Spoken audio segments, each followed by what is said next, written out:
Hi and welcome back to the channel. This is Paul Adams of ADAMSMADE. What I've got here, I'm just going to show you this little unit. I'm not going to talk right through it. I'll give you some music or whatever. The process is kind of self-explanatory, but really it's just how I do this. This is a gorgeous little tiny bedside 3-drawer unit. And I've got to say it, to be honest, when I finished this and took it to the display down in Corbridge, down at the House of Coria in Corbridge, this was another little piece I did, a little green matching. This was green and there was a little blue matching cupboard. I did them both in the same style. Different pieces, but they were done as a little set.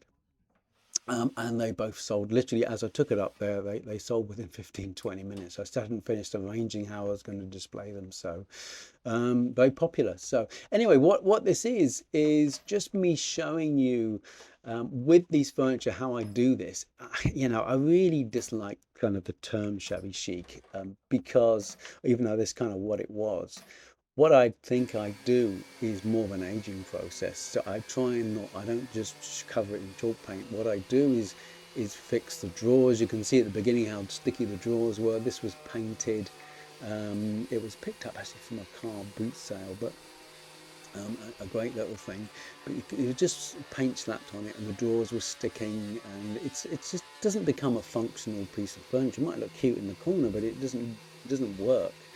So what I try and do is clean things up, make the drawers run, fix any problems. And the top of this was sort of split at the back, so you'll see me glue that in a minute. So I kind of try and make it a functional piece of furniture. I mean, there you go. So you can see the top was kind of split up, so I just forced glue in there, clamp that, leave it overnight. And good as gold. So make sure the furniture works, it's functional before you start kind of the decorating process. And as I say, what I try and do is when I paint something, even though I'm going to distress it in this way. As I say, I don't really like the term shabby chic, because what I try and do is distress it. So it becomes, I paint it like I mean it to be painted really well. Try and avoid the runs, try and avoid the paint in the drawers, and as if that's my intention. And then when it's dried, then I try and take it back and do like an aging process, so you'll see it's pretty brutal. In this case, I don't always use it, but in this case I've used the carbide scraper, so you'll see that in a minute. And can be painful to watch if you think it already looked quite nice before I started, but it is what it is, and it comes back to it's the effect that I'm trying to get. Anyway, I'll leave you to that. I'll come back to that. Or to just say there, I'm just using a beeswax on the drawers again, make it run smooth. Always try and do it quite well. Anyway, I'll leave you with some music and let the process as it go, and I'll come back to you in a moment.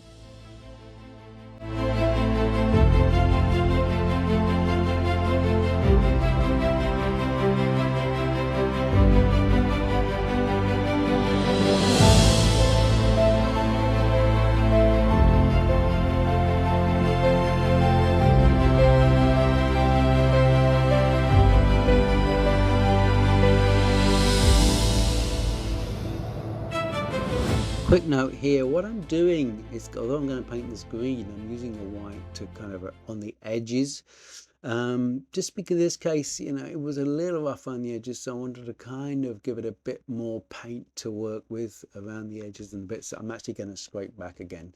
So although I'm scraping largely back to the wood, the little bits of white inflection come through as well. So here you go. I'm using a Small & Co. It's Hadrian's Moss. It's a thick chalk paint and it covers brilliantly.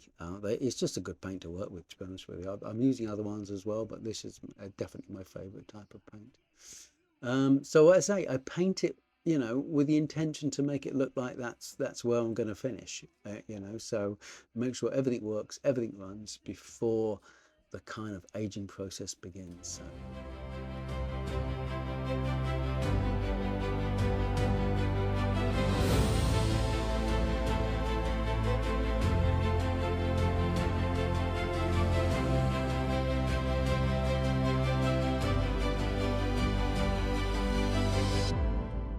Okay, so here we go. I'm using a carbide scraper here, This is usually what I use just to strip paint down in the first place before I start sanding.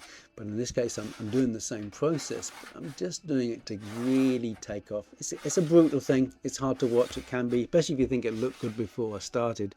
But I promise you, the end is kind of what I wanted, and it come up really well. As I said, I did two pieces in the same way, matching. And there's lots of ways you can do this. You can layer paint. You can use kind of even sort of waxes in between so it flakes off. And in this case, I'm just going straight into a more brutal sort of just take off the paint where I want it to try in spots to try and make it look sort of aged. So as I say, it's not really.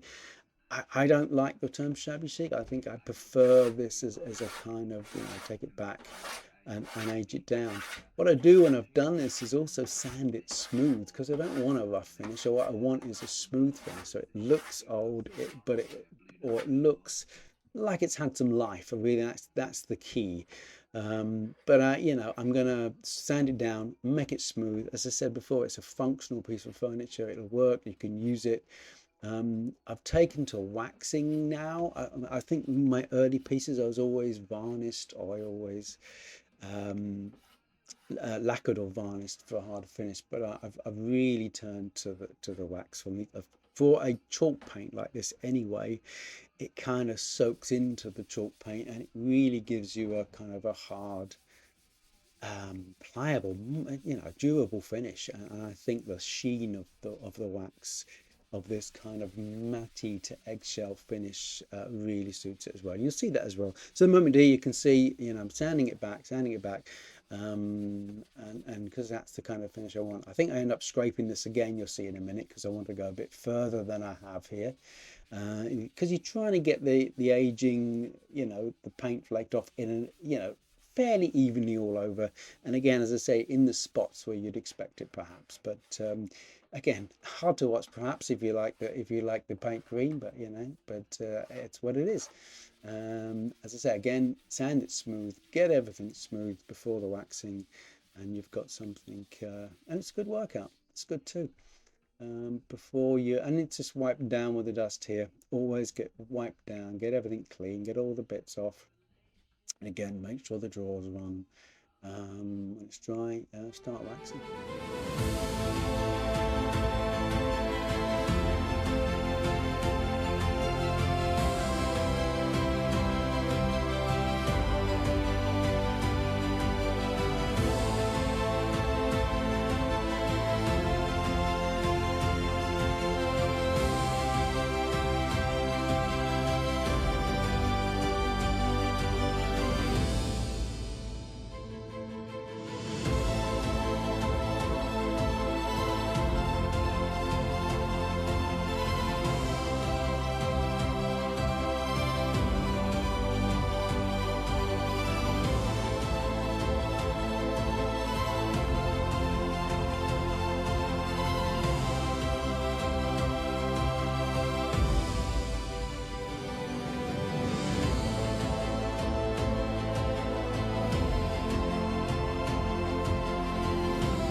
So I've got obviously wax coat, a good thick coat of wax on here. Rub it down just like you're polishing a car really. So I like to kind of then get a cloth, rub it in even. Again, it smooths it all off.